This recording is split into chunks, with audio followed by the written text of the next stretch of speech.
Kathleen, thank you very much. Kathleen Koch from Washington.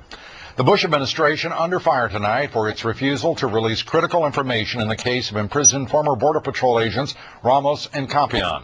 The two former agents are serving lengthy sentences in prison for shooting an illegal alien drug smuggler who was then given immunity by the Justice Department to testify against them.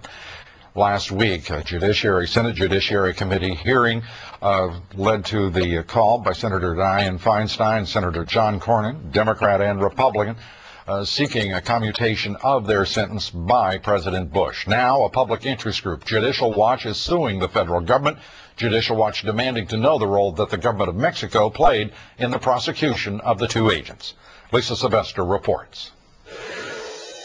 Judicial Watch filed Freedom of Information requests in January with 3 federal agencies: Justice, the Homeland Security, and State Departments. The public watchdog group wants to know why the government went through extraordinary lengths to track down and give drug smuggler Aldrade Davila blanket immunity. Who in the U.S. government authorized that immunity?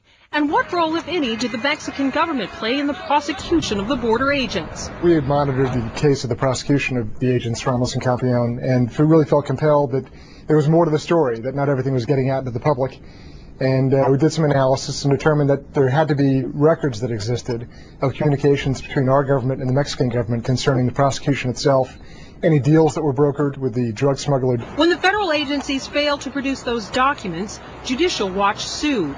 U.S. District Judge Richard Leon heard both sides. A government lawyer says the Department of Justice is not required to produce the documents, citing the privacy of Davila.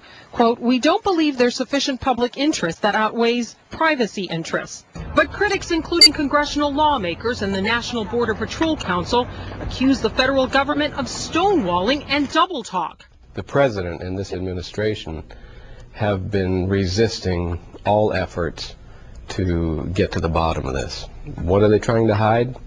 There's a lot there. CNN requested interviews with the 3 agencies. They declined our request, citing their policies not to discuss pending litigation.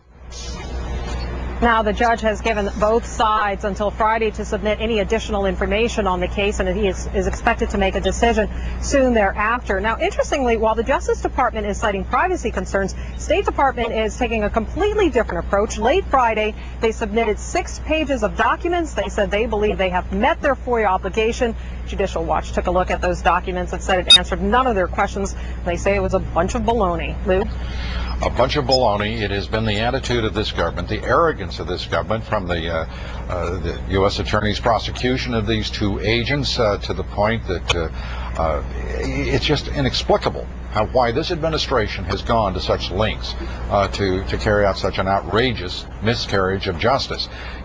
How soon do we believe that there will be a ruling in this case and that the absurd response, the privacy interest of a confessed drug dealer who is not a citizen of the United States, trumps the public's right to know? Do you think, I mean, my God, I cannot imagine any federal judge holding with that reasoning. That's exactly the argument that the Justice Department is making. They said that because he testified in a criminal proceeding, that he essentially has protection under the privacy clause of the FOIA request. And as for when we expect the ruling, it's anybody's guess at this point when the judge will decide. It could be a week or 2, or it could be a month or 2, Lou. Lisa, thank you very much. Lisa Sylvester from Washington. Now, tonight's poll: do you agree with Judicial Watch that there's more to this story than the U.S. government has told us in the case of Ramos and Compean? Yes or no, please cast your vote at LouDimes.com. That's our question of the night. We'll have the results for you here later in the broadcast. We'll also have the results of our weekend poll, where we asked, do you believe America needs